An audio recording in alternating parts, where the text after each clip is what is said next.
Good morning, good afternoon, and good evening from whichever part of the world that you're watching from. And welcome to Transforming Water Access with AI-powered solutions, a talk show brought to you by IBM live here from the World Water Week in Stockholm.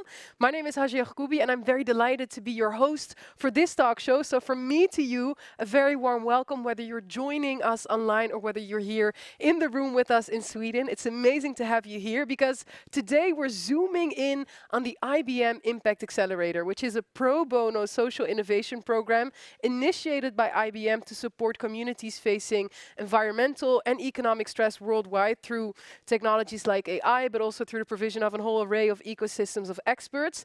The IBM Impact Accelerator does this across 20 global projects in cohorts spanning sustainable agriculture, clean energy, we're talking about water management, resilient cities. And today in particular, we're going to be putting the spotlight on, specifically on InfoSaneamento, which is a web-based platform co-developed through the accelerator with Instituto Yarandu, designed to support better planning and investment in sanitation infrastructures across Brazil.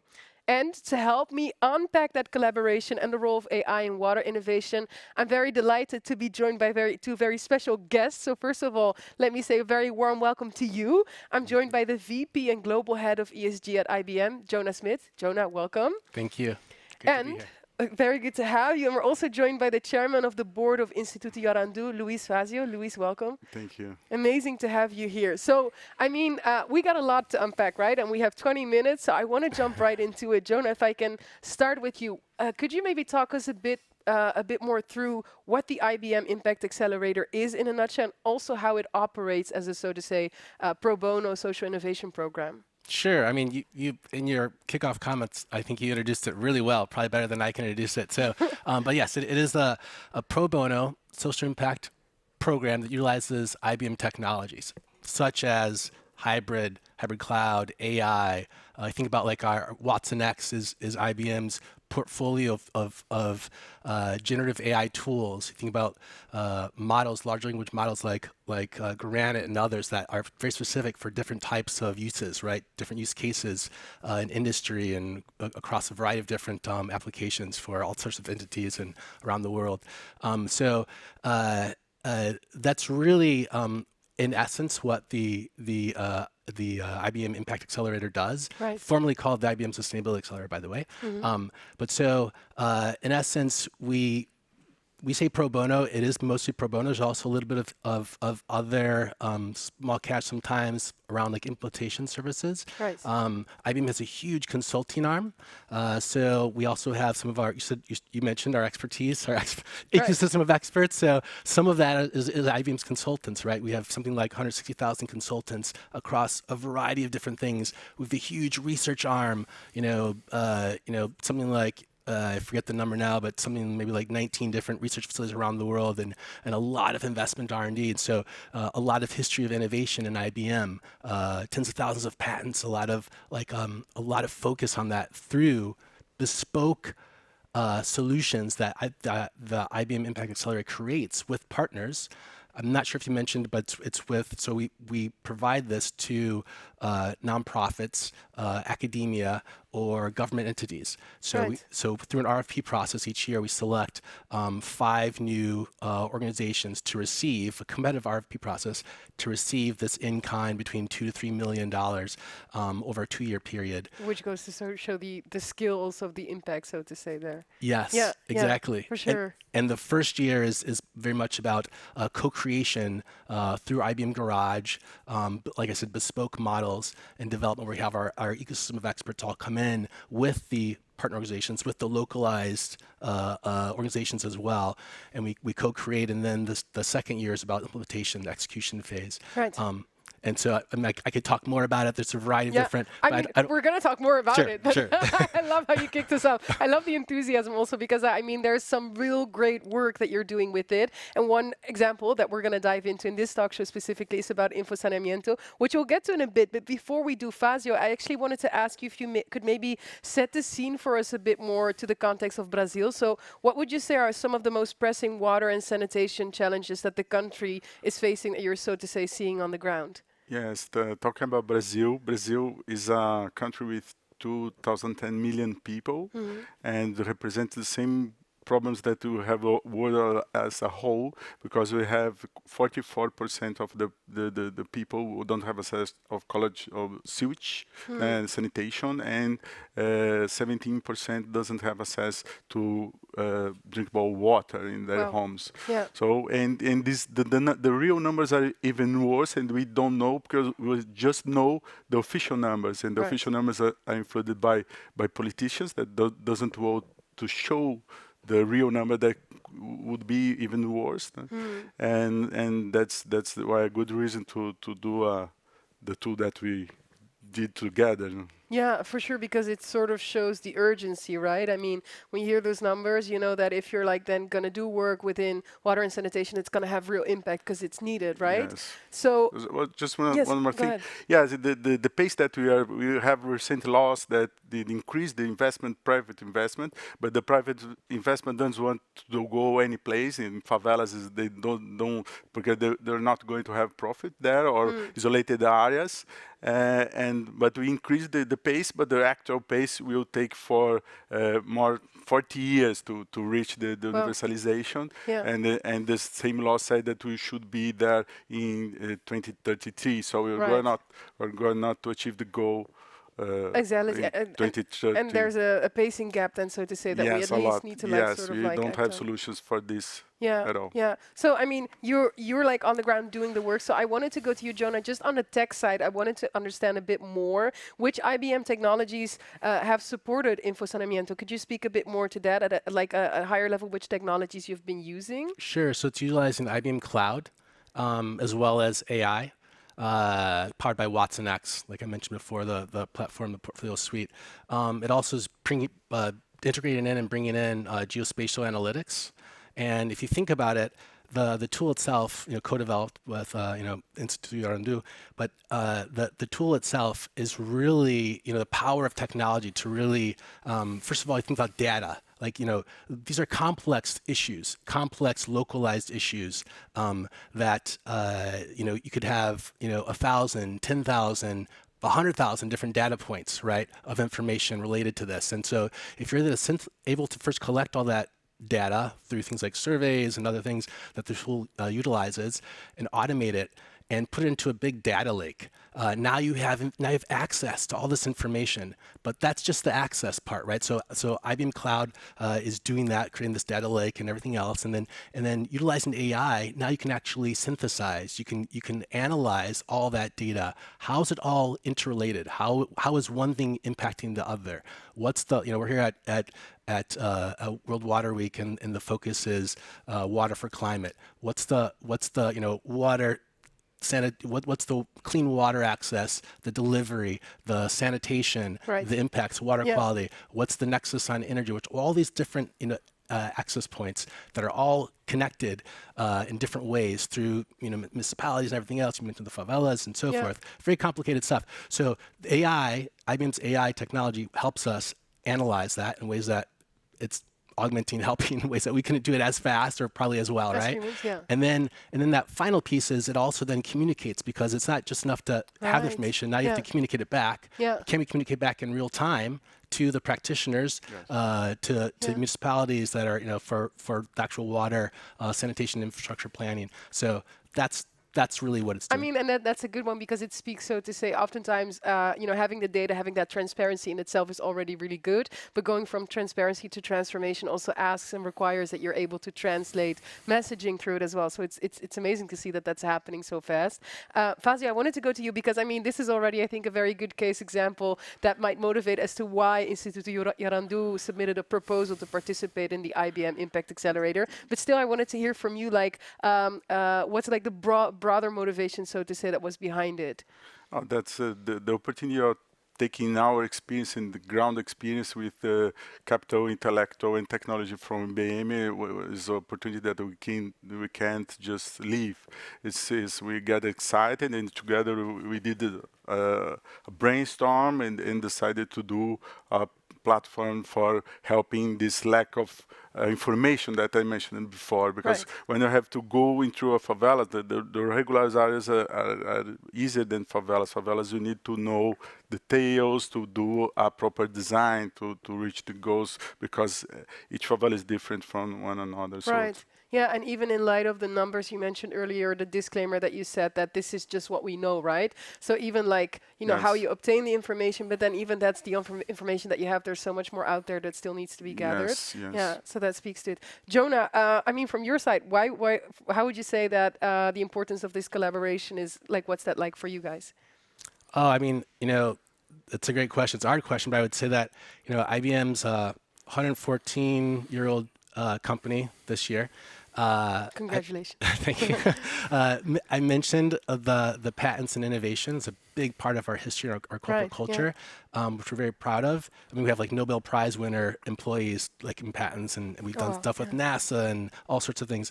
A lot of stuff related to climate and water. So as great as all of that is, we absolutely cannot do it alone. I mean, our mission is to really be the catalyst that helps the world work better, and I would modify that and say helps the world work more sustainably as well. Right. You cannot do that if you're operating in a silo. It's really about the power of partnerships, and no entity has all the information, right? Yeah. No company, no organization. So, and you need to touch each sector. You need to touch individuals, so nonprofits and academia and government and companies and just like large language models, right? They're pulling from information from everywhere. That's why they're so powerful, right? Right. Same thing. We're pulling information in from everywhere in order to really address these very, very specific, sometimes very specific, very localized, complex problems. Yeah, I love that analogy indeed, that it's about bringing in different perspectives to, as a whole, become stronger and smarter also in that sense. Yes. I mean, we've built the suspense for a little bit.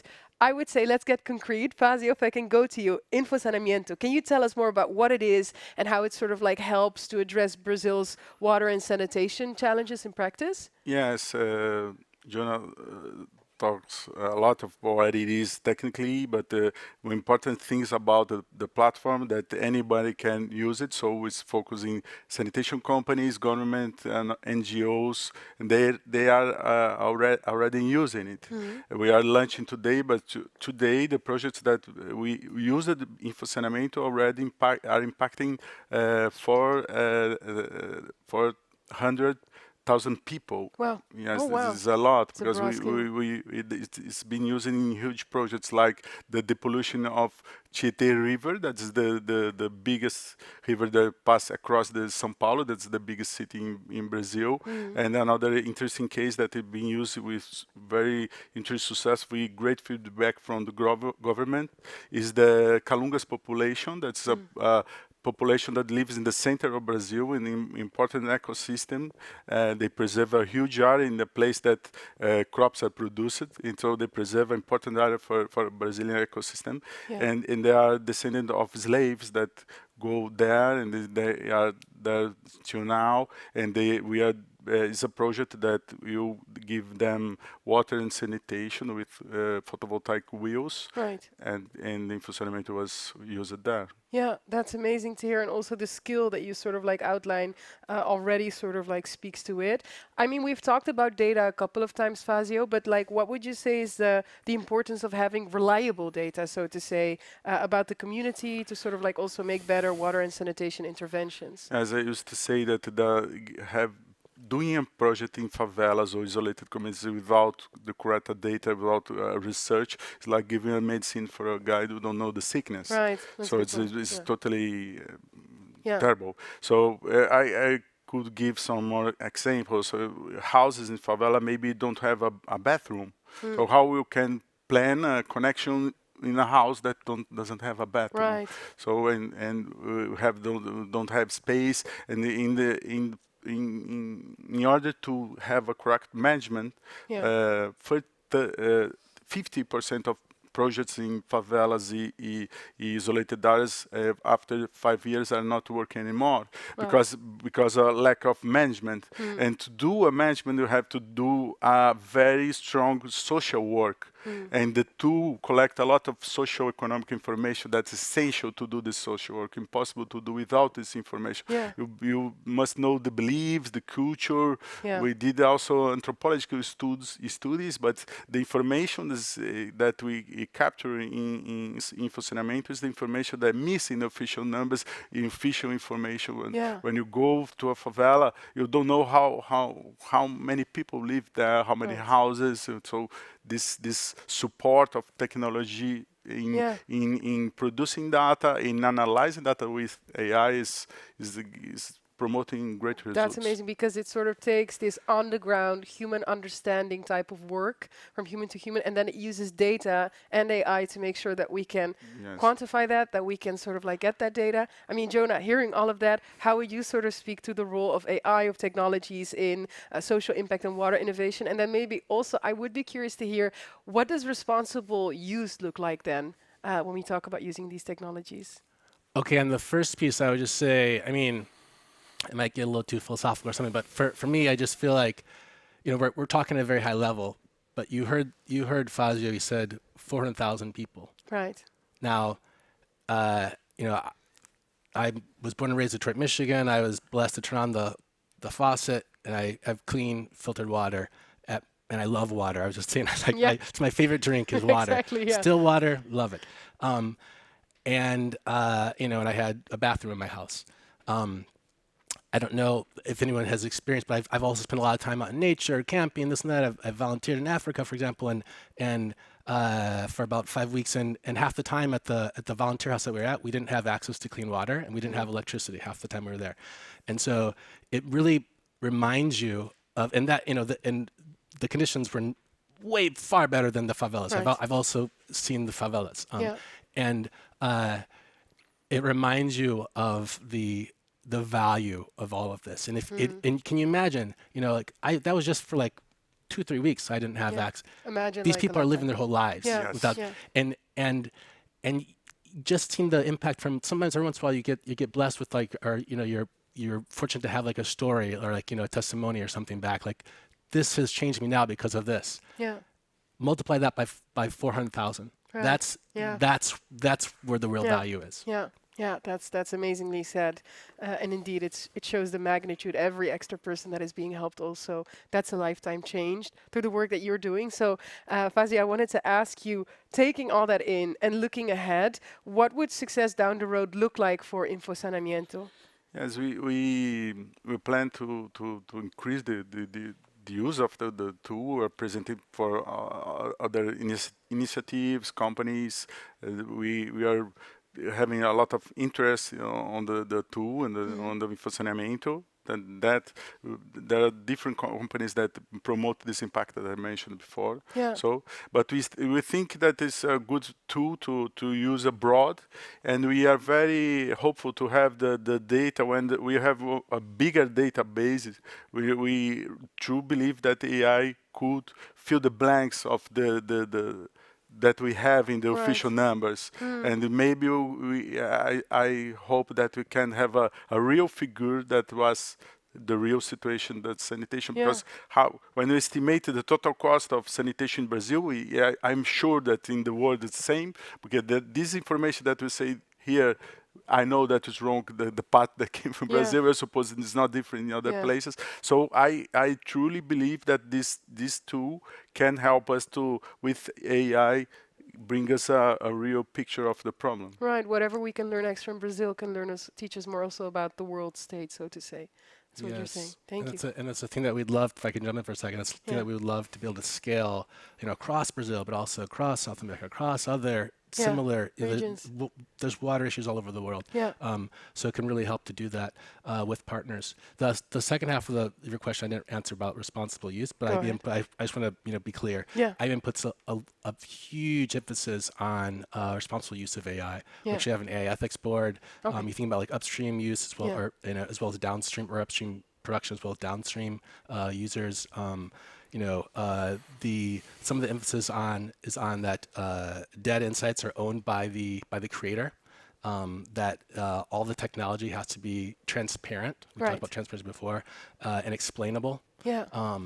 There should be equitable across. Privacy is a big thing as well. Those all privacy So should you're be being protected. mindful of all those guys. We actually have a ethics that's board amazing that takes also use to hear. cases. We actually look at that and we do a lot around that. Yeah. So And I mean, I was also taken away by the answer you gave before, because it's sort of like a realization of what the impact of every sort of like life affected by also the work that Fazio's team is like doing on the ground. So I wanted to ask you, Jonah, finally as a last question, like at the heart of all of this, what would you say that like the core impact of the Impact Accelerator is, and also this cohort specifically, having witnessed it? I mean, I think I said it before on this example, 400,000 people, but it's for the whole cohort. You said this project came out of our 2023 cohort, which was water management. I think you mentioned there was sustainable agriculture, clean energy, water management, resilient cities, and sustainable consumption production. So 2023, we had 3 university projects, and all these were related to water quality or quantity or access for the most part. Around the world. One's in Brazil, one is in Australia. Okay. We have US, we have India, so my point is that out of the cohort, we're looking at water is everywhere. It's critical to life. It's everything that we do, we utilize water. So it's really a global cohort, first of all. And that's one example, 400,000 people, but by the end, how many lives will we touch? That's what the real power and the emphasis is. How can we transform, like I think you said in the beginning, people who are suffering from socioeconomic or environmental stress. Through all of this. Yes, we're seeing more and more impacts because of climate change and other things going on. So we need to address this head on and scale it. Yeah, I love that so much. For 100,000 people. Yes. Yeah. For even more, perhaps. I want to thank you both so much. And to all those of you being here with us in the room in Stockholm, thank you so much for being here. To all those tuning in online, thank you for being here. One thing is made clear, and that is that the work continues. This is a very inspiring and hopeful example. And if I hear the both of you, then I think there's a long road ahead with even more hopeful impact that you'll make. So I think I speak for everyone when I say I'm excited to follow along. Thank you so much. Thank you. Thank you. Thank you.